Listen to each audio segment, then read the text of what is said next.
নমস্কাৰ ছাত্ৰ ছাত্ৰীসকল, welcome to my YouTube channel. আজি মই এই ভিডিঅ'টোত দশম শ্ৰেণীৰ পাঠ্যপুথি বিজ্ঞানৰ যিটো 10 নম্বৰ চেপ্টাৰ আছে পোহৰ, প্ৰতিফলন আৰু প্ৰতিসৰণ, ইয়াৰ অনুশীলনীৰ যিমানবিলাক প্ৰশ্ন আছে সকলোবিলাক আজি মই এই ভিডিঅ'টোত আলোচনা কৰিম। তোমালোকে ভিডিঅ'টো শেষলৈ চাই দেখিবা, কিয়নো পৰীক্ষাৰ বাবে প্ৰত্যেকটো প্ৰশ্নই বহুতেই ইম্পৰ্টেণ্ট হয়। ঠিক আছে, তো ব'লা ভিডিঅ'টো আৰম্ভ কৰোঁ। প্ৰথম প্ৰশ্নটো দিয়া আছে, তলত দিয়া কোনটো পদাৰ্থ লেন্স তৈয়াৰ কৰিবলৈ ব্যৱহাৰ কৰিব নোৱাৰি? ইয়াৰ কোনটো অপশ্যন শুদ্ধ হ'ব? 4টা অপশ্যন আছে, ইয়াৰ ভিতৰত অপশ্যন এটো শুদ্ধ হ'ব। পানী ব্যৱহাৰ কৰি আমি লেন্স তৈয়াৰ কৰিব নোৱাৰোঁ। ঠিক আছে, নেক্সট প্ৰশ্ন 2 নম্বৰটো দিয়া আছে, অৱতল দাপোন এখনে গঠন কৰা প্ৰতিবিম্বটো অসৎ, থিয় আৰু লক্ষ্যবস্তুতকৈ ডাঙৰ পোৱা গ'ল। লক্ষ্যবস্তুৰ অৱস্থান ক'ত হ'ব লাগিব? ইয়াৰ এনচাৰটো হ'ব মুখ্য ফ'কাছ আৰু ভাঁজ ব্যাসাৰ্ধৰ মাজত। নেক্সট প্ৰশ্ন 3 নম্বৰটো দিয়া আছে, লক্ষ্যবস্তুৰ সমান আকাৰৰ সৎ প্ৰতিবিম্ব পাবলৈ হ'লে লক্ষ্যবস্তুটো উত্তল লেন্সৰ সন্মুখত কোন স্থানত ৰাখিব লাগিব? ইয়াৰ কোনটো অপশ্যন শুদ্ধ হ'ব? B2, ফ'কাছ দৈৰ্ঘ্যৰ দুগুণ দূৰত্বত ৰাখিব লাগিব আমি লক্ষ্যবস্তুটো।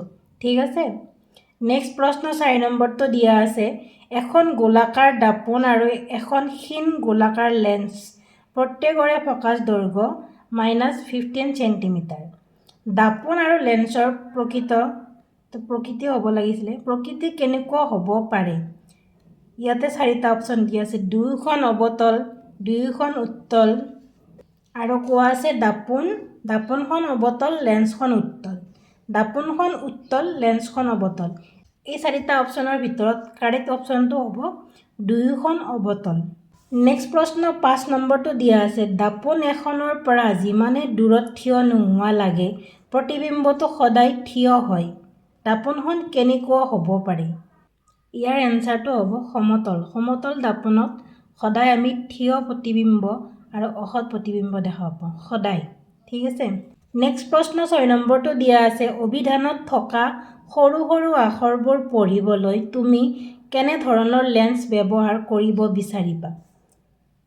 4টা অপশ্যন দিয়া আছে, ইয়াৰ ভিতৰত কাৰেক্ট অপশ্যনটো হ'ব C, 5 চেণ্টিমিটাৰ ফ'কাছ দৈৰ্ঘ্যৰ উত্তল লেন্স। এনে আমাক উত্তল লেন্স লাগে, কিন্তু ইয়াতে ফ'কাছ দৈৰ্ঘ্যটো ধৰি দিয়া আছে। ফ'কাছ দৈৰ্ঘ্য সদায় কম হ'ব লাগিব, আমি যিহেতু ওচৰৰ বস্তু পঢ়িম। নেক্সট প্ৰশ্ন 7 নম্বৰটো দিয়া আছে, 50 চেণ্টিমিটাৰ ফ'কাছ দৈৰ্ঘ্যৰ অৱতল দাপোন এখন ব্যৱহাৰ কৰি আমি লক্ষ্যবস্তুৰ এটাৰ থিয় প্ৰতিবিম্ব পাব বিচাৰিছোঁ। ঠিক আছে, দাপোনৰ পৰা লক্ষ্যবস্তুৰ দূৰত্ব পৰিসৰ কিমান হোৱা উচিত? প্ৰতিবিম্বৰ প্ৰকৃতি কি হ'ব? প্ৰতিবিম্বটো লক্ষ্যবস্তুতকৈ ডাঙৰ নে সৰু?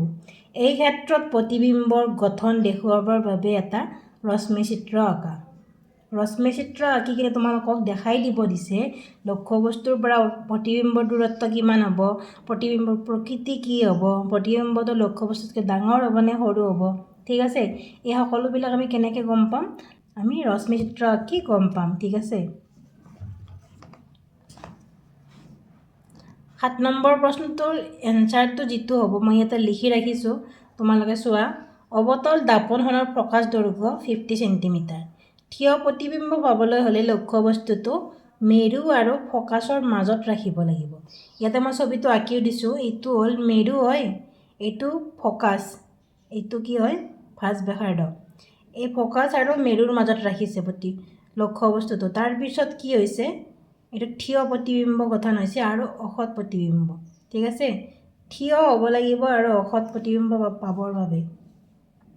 নেক্সট প্ৰশ্ন 8 নম্বৰটো দিয়া আছে, তলত দিয়া পৰিস্থিতিসমূহত ব্যৱহাৰ কৰা দাপোনৰ প্ৰকাৰ লিখা। গাড়ীৰ হেডলাইট, গাড়ীৰ হেডলাইটত আমি কি দাপোন ব্যৱহাৰ কৰোঁ? গাড়ী পিছফালে চোৱা দাপোন কেনেকুৱা দাপোন হয়? সৌৰ বাতি কেনেকুৱা দাপোন হয়? সেই দাপোনকেইটাৰ প্ৰকাৰকেইটা লিখিব দিছে। যিটো আমি গাড়ীৰ হেডলাইটত ইউজ কৰোঁ সেইটো দাপোনটো অৱতল দাপোন হ'ব লাগে। ঠিক আছে, গাড়ী পিছফালে চাবলৈ হ'লে উত্তল দাপোন লাগে আৰু সৌৰ বাতিৰ কাৰণে অৱতল দাপোন লাগে। নেক্সট প্ৰশ্ন 9 নম্বৰটো দিয়া আছে, উত্তল লেন্স এখনৰ অৰ্ধাংশ ক'লা কাগজেৰে ঢাকি দিয়া হ'ল। এই লেন্সখনে বস্তু এটাৰ সম্পূৰ্ণ প্ৰতিবিম্ব গঠন কৰিবনে? তোমাৰ উত্তৰ পৰীক্ষাৰ যোগেদি প্ৰতিপন্ন কৰা। তোমাৰ পৰ্যবেক্ষণসমূহ ব্যাখ্যা কৰা। যদি আমি উত্তল লেন্স এখন আধা অংশ কলা কাগজেৰে ঢাকি দিওঁ তেতিয়াহ'লে কি হ'ব? প্ৰতিবিম্ব গঠন হ'বনে নাই সুধিছে। প্ৰতিবিম্ব গঠন হ'ব, কিন্তু প্ৰতিবিম্বৰ যিটো উজ্জ্বলতা সেইটো কম হ'ব। এনে উত্তল লেন্সেদি যিটো প্ৰতিবিম্ব গঠিত হয় সেইটো বহুতে উজ্জ্বল হয়, ঠিক আছে। কিন্তু যেতিয়া আমি কলা কাগজত ঢাকি দিম তেতিয়া উজ্জ্বলতাটো অলপ কমিব।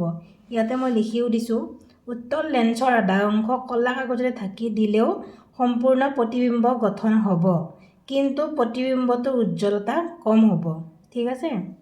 নেক্সট প্ৰশ্ন 10 নম্বৰটো দিয়া আছে, 5 চেণ্টিমিটাৰ দৈৰ্ঘ্যৰ বস্তু এটা 10 চেণ্টিমিটাৰ ফ'কাছ দৈৰ্ঘ্যৰ অভিলাষী লেন্স এখনৰ পৰা 25 চেণ্টিমিটাৰ দূৰত্বত ৰখা হ'ল। ইয়াৰ ৰশ্মিচিত্ৰ আঁকা আৰু গঠিত প্ৰতিবিম্বৰ অৱস্থান, আকাৰ আৰু প্ৰকৃতি নিৰ্ণয় কৰা। ইয়াৰ এনচাৰটো মই ইয়াতে লিখি ৰাখিছোঁ, চোৱা। ৰশ্মিচিত্ৰটো তোমালোকে পিছতো আঁকিব পাৰা, ছাইডতো আঁকিব পাৰা। মই আগতে আঁকি দেখাই দিছোঁ। ইয়াতে লক্ষ্যবস্তু আৰু ফ'কাছ দৈৰ্ঘ্যৰ দূৰত্ব দিয়া আছে, আমি প্ৰতিবিম্বৰ দূৰত্ব উলিয়াব লাগিব। উত্তল লেন্সৰ যিটো সূত্ৰ আছে সেই সূত্ৰমতে আমি প্ৰতিবিম্বৰ দূৰত্ব উলিয়াব পাৰোঁ। ইয়াতে প্ৰতিবিম্বৰ দূৰত্বটো হৈছে -16.66। এইটো বিম্বৰ অৱস্থান হ'ব মেৰুৰ পৰা -16.66 দূৰত্বত। F2 আৰু টুৱাইচ Fৰ মাজত হ'ব। টুৱাইচ F মানে হৈছে C, ঠিক আছে। প্ৰতিবিম্বৰ আকাৰ হ'ব সংকুচিত, মানে সৰু হ'ব। প্ৰতিবিম্বৰ প্ৰকৃতি হ'ব সৎ আৰু ওলোটা। নেক্সট প্ৰশ্ন 11 নম্বৰটো দিয়া আছে, 15 চেণ্টিমিটাৰ ফ'কাছ দৈৰ্ঘ্যৰ অৱতল লেন্স এখনে তাৰ পৰা 10 চেণ্টিমিটাৰ দূৰত্বত প্ৰতিবিম্ব এটা গঠন কৰে। লক্ষ্যবস্তুটো লেন্সৰ পৰা কিমান দূৰত্বত আছে? ৰশ্মিচিত্ৰ আঁকা। প্ৰথমতে আমি অংকটো কৰি চাই ল'ম। দিয়া আছে ফ'কাছ দৈৰ্ঘ্য দিয়া আছে 15 চেণ্টিমিটাৰ, প্ৰতিবিম্বৰ দূৰত্ব দিয়া আছে 10 চেণ্টিমিটাৰ। লক্ষ্যবস্তুৰ দূৰত্বটো উলিয়াব লাগিব। আমি এতিয়া উলিয়াব লাগিব লক্ষ্যবস্তুৰ দূৰত্ব। লেন্সৰ সূত্ৰ অনুসৰি কি হ'ব? 1/v - 1/u = 1/f। এই সমীকৰণটো সমাধান কৰিলে আমি ইউৰ মান পাম। ইউৰ মান কি হ'ব? -30। মানে লক্ষ্যবস্তুটো লেন্সখনৰ সন্মুখত 30 চেণ্টিমিটাৰ দূৰত্ব আছে। সন্মুখত বুলি কিয় কৈছোঁ আমি? মাইনাছ পাইছোঁ। মাইনাছ পালে কি হ'ব? সন্মুখত হ'ব। যদি আমি প্লাছ পালোঁ হয় তাৰ অপজিট ছাইডে গঠিত হ'ল হয়। তাৰপিছত ৰশ্মি চিত্ৰটো এনেধৰণৰ হ'ব। লক্ষ্যবস্তুটো টুৱাইচ Fত হ'ব, কিয়নো Fৰ মান 15 হয়, আমি ইউৰ মান পাইছোঁ 30। গতিকে লক্ষ্যবস্তুটো টুৱাইচ Fত থাকিব আৰু প্ৰতিবিম্বটো গঠিত হ'ব F আৰু মেৰুৰ মাজত। প্ৰতিবিম্বটো লক্ষ্যবস্তুতকৈ সৰু হ'ব আৰু অসৎ আৰু থিয় হ'ব, ঠিক আছে। নেক্সট প্ৰশ্ন 12 নম্বৰটো দিয়া আছে, 15 চেণ্টিমিটাৰ ফ'কাছ দৈৰ্ঘ্যৰ উত্তল দাপোন এখনৰ পৰা 10 চেণ্টিমিটাৰ দূৰত্ব বস্তু এটা ৰখা হ'ল। প্ৰতিবিম্বৰ অৱস্থান আৰু প্ৰকৃতি নিৰ্ণয় কৰা। ইয়াতে কি কি দিয়া আছে আমি সেইটো প্ৰথমতে লিখি ল'ম। ফ'কাছ দৈৰ্ঘ্য দিয়া আছে 15 চেণ্টিমিটাৰ। লক্ষ্যবস্তুৰ দূৰত্ব ইউ দিয়া আছে 10 চেণ্টিমিটাৰ। প্ৰতিবিম্বৰ দূৰত্বটো আমি উলিয়াব লাগিব আৰু প্ৰতিবিম্বৰ প্ৰকৃতি যিটো বিবৰ্ধনৰ পৰা আমি গম পাওঁ সেইটো উলিয়াব লাগিব। এইখন কিহৰ কথা কৈছে? দাপোনৰ কথা কৈছে। আমি দাপোনৰ সূত্ৰ অনুসৰি আমি এনেকৈ লিখি ল'ম। যিটো সূত্ৰ আছে সূত্ৰটো লিখি ল'ম।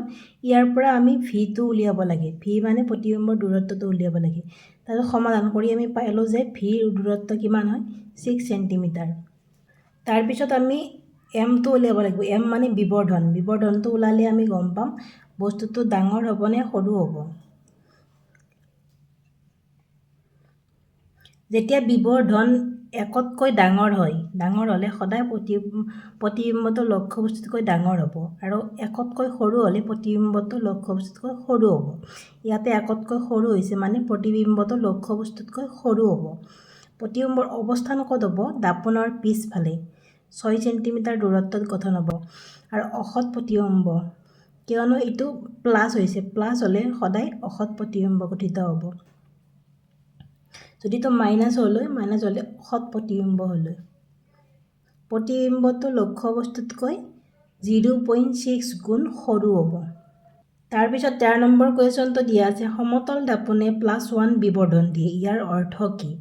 ইয়াৰ অৰ্থ হৈছে সমতল দাপোনে সদায় অসৎ প্ৰতিবিম্বৰ সৃষ্টি কৰে, আনহাতে লক্ষ্যবস্তুৰ আকাৰ প্ৰতিবিম্বৰ আকাৰৰ সমান হয়। এই +1 বিবৰ্ধনটো মই কি বুলি কৈছিলোঁ, 1তকৈ ডাঙৰ হ'লে প্ৰতিবিম্বটো ডাঙৰ হয় আৰু 1তকৈ সৰু হ'লে প্ৰতিবিম্বটো সৰু হয়। ইয়াতে যিহেতু +1 পাইছোঁ আমি, ডাইৰেক্ট কি হ'ব, প্ৰতিবিম্বটো লক্ষ্যবস্তুৰ সমান হ'ব, আকাৰটো সমান হ'ব আৰু অসৎ প্ৰতিবিম্বৰ সৃষ্টি হ'ব। যিহেতু ইয়াতে কি বুলি +1 দিয়া আছে, বিবৰ্ধনটো প্লাছ হ'লে অসৎ প্ৰতিবিম্ব সৃষ্টি হয় আৰু মাইনাছ হ'লে অসৎ প্ৰতিবিম্ব। ঠিক আছে। নেক্সট প্ৰশ্নত 14 নম্বৰটো দিয়া আছে, 30 চেণ্টিমিটাৰ ভাঁজ ব্যাসাৰ্ধৰ উত্তল দাপোনে এখনৰ সন্মুখত 20 চেণ্টিমিটাৰ দূৰত্বত 5 চেণ্টিমিটাৰ দৈৰ্ঘ্যৰ বস্তু এটা ৰখা হ'ল। প্ৰতিবিম্বৰ অৱস্থান, ইয়াৰ প্ৰকৃতি আৰু আকাৰ নিৰ্ণয় কৰা। ইয়াতে যি মান দিয়া আছে সেইখিনি আমি প্ৰথমতে লিখি ল'ম। ভাঁজ ব্যাসাৰ্ধ দিয়া আছে 30 চেণ্টিমিটাৰ, ফ'কাছ দৈৰ্ঘ্য দিয়া আছে, আমি ইয়াৰ পৰা ওলাই ল'ম ফ'কাছ দৈৰ্ঘ্য কিমান হ'ব, 15 চেণ্টিমিটাৰ। লক্ষ্যবস্তুৰ দূৰত্ব, ভাঁজ ব্যাসাৰ্ধটো বেলেগ হয়, ফ'কাছ দৈৰ্ঘ্যটো বেলেগ হয়। ভাঁজ ব্যাসাৰ্ধ কোনটো হয়, পিৰ পৰাই, মেৰুৰ পৰাই কেন্দ্ৰলৈ যিটো দূৰত্ব সেইটো হ'ল ভাঁজ ব্যাসাৰ্ধ আৰু ভাঁজ ব্যাসাৰ্ধৰ আধা হয় ফ'কাছ দৈৰ্ঘ্য। আমি ভাঁজ ব্যাসাৰ্ধ দিয়া আছে কাৰণে ফ'কাছ দৈৰ্ঘ্যটো উলিয়াব পাৰিছোঁ। তাৰপিছত লক্ষ্যবস্তুৰ দূৰত্ব দিয়া আছে 20 চেণ্টিমিটাৰ। ইয়াতে আমি মাইনাছ কিয় লিখিছোঁ, দাপোনখনৰ সন্মুখত বুলি কৈছে, দাপোনৰ সন্মুখত আছে, গতিকে ই দাপোনৰ পিছফালে নাই, দাপোনৰ সন্মুখত আছে কাৰণে কি মাইনাছ হ'ব। উচ্চতাটো দিয়া আছে, এইটো হাইটটো কিমান হয়, 5 চেণ্টিমিটাৰ। আমি উলিয়াব লাগে কি, উলিয়াব লাগে প্ৰতিবিম্বৰ অৱস্থান, প্ৰতিবিম্বটো ক'ত গঠিত হ'ব, প্ৰতিবিম্বৰ প্ৰকৃতি কি হ'ব, আকাৰ কি হ'ব। ঠিক আছে। প্ৰতিবিম্বৰ অৱস্থান মানে ভি উলিয়াব লাগিব, বিবৰ্ধন এম উলিয়াব লাগিব, প্ৰতিবিম্বৰ উচ্চতা উলিয়াব লাগিব। দাপোনৰ সূত্ৰ ব্যৱহাৰ কৰি আমি সূত্ৰটো প্ৰথমতে লিখি ল'লোঁ, তাৰ পৰা আমি এইটো সমাধান কৰি ভিৰ মানটো পাই যাম। ভিৰ মানটো আমি পালোঁ 8.6 চেণ্টিমিটাৰ। ঠিক আছে। তাৰপিছত আকৌ আমি এমৰ মান উলিয়াব লাগিব, বিবৰ্ধনটো উলিয়াব লাগিব। এমৰ মানটো এম ইজ ইকুৱেল -v/u, এইটো মাইনাছটো থাকেই, এইটো সূত্ৰ হয়, -v/u মাইনাছ, আমি ভিৰ মানটো এইটো বহাই দিলোঁ। আমি দশমিকতো বহোৱাতকৈ যিটো ভগ্নাংশ আছে ভগ্নাংশটো বহালে আমি ইয়াক সমাধান কৰাটো ইজি হ'ব, সেইটো কাৰণে আমি ভগ্নাংশটো বহাই লৈছোঁ। ইউৰ মান দিয়া আছিল 20। ঠিক আছে। এইটো আমি কাটাকাটি কৰি আমি কিমান পালোঁ, 0.4 পালোঁ। তাৰপিছত আৰু এটা সূত্ৰ কি আছে, এম ইজ ইকুৱেল h'/h। এইচটো হ'ল লক্ষ্যবস্তুৰ উচ্চতা আৰু h' হ'ল প্ৰতিবিম্বৰ উচ্চতা। ঠিক আছে। প্ৰতিবিম্বৰ উচ্চতা আৰু লক্ষ্যবস্তুৰ উচ্চতাৰ যিটো অনুপাত সেইটো বিবৰ্ধনৰ সমান হয়। ইয়াৰ পৰা আমি h' উলিয়াই ল'ম। h' আমি কিমান পালোঁ, যিহেতু hৰ মান দিয়া আছে আৰু এমৰ মানো আমি পাই গ'লোঁ, গতিকে আমি h' আমি মানটো পালোঁ 2.2 চেণ্টিমিটাৰ। ঠিক আছে। ইয়াৰ পৰা আমি ক'ব পাৰোঁ যে প্ৰতিবিম্বটো কিমান দূৰত্বত গঠিত হ'ব, 8.6 চেণ্টিমিটাৰ দূৰত্বত। এইটো কোনফালে গঠিত হ'ব, দাপোনৰ পিছফালে, যিহেতু এইটো প্লাছ আছে। ঠিক আছে। প্লাছ থাকিলে কি হয়, দাপোনৰ পিছফালে, যদি মাইনাছ পালোঁ হয় আমি দাপোনৰ সন্মুখত হ'লোঁ। আৰু এইটো বিবৰ্ধনটো আমি কিমান পালোঁ, 0.4, মানে কি হ'ব, লক্ষ্যবস্তুতকৈ এইটো সৰু হ'ব, যিহেতু 1তকৈ সৰু পাইছোঁ আমি, হয়নে, লক্ষ্যবস্তুতকৈ সৰু হ'ব আকাৰত। আৰু h' আমি কিমান পালোঁ, 2.2 চেণ্টিমিটাৰ, মানে উচ্চতা ইয়াৰ ইমান হ'ব। ঠিক আছে। প্ৰতিবিম্বৰ অৱস্থান, প্ৰতিবিম্বটো দাপোনৰ পিছফালে 8.6 চেণ্টিমিটাৰ দূৰত্বত গঠন হ'ব। প্ৰতিবিম্বৰ প্ৰকৃতি হ'ব অসৎ আৰু থিয়।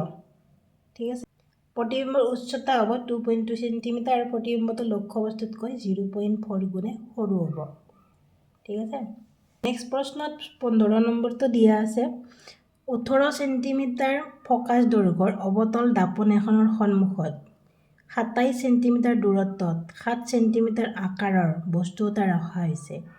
দাপোনখনৰ পৰা কিমান দূৰত্বত পৰ্দা এখন ৰাখিলে তাত স্পষ্টকৈ গঠন হোৱা কৰাটো লিখিব নালাগে, কৰাটো লিখা হৈছে, গঠন হোৱা প্ৰতিবিম্ব এটা পোৱা যাব। প্ৰতিবিম্বৰ আকাৰ আৰু প্ৰকৃতি নিৰ্ণয় কৰা। ঠিক একে প্ৰশ্ন।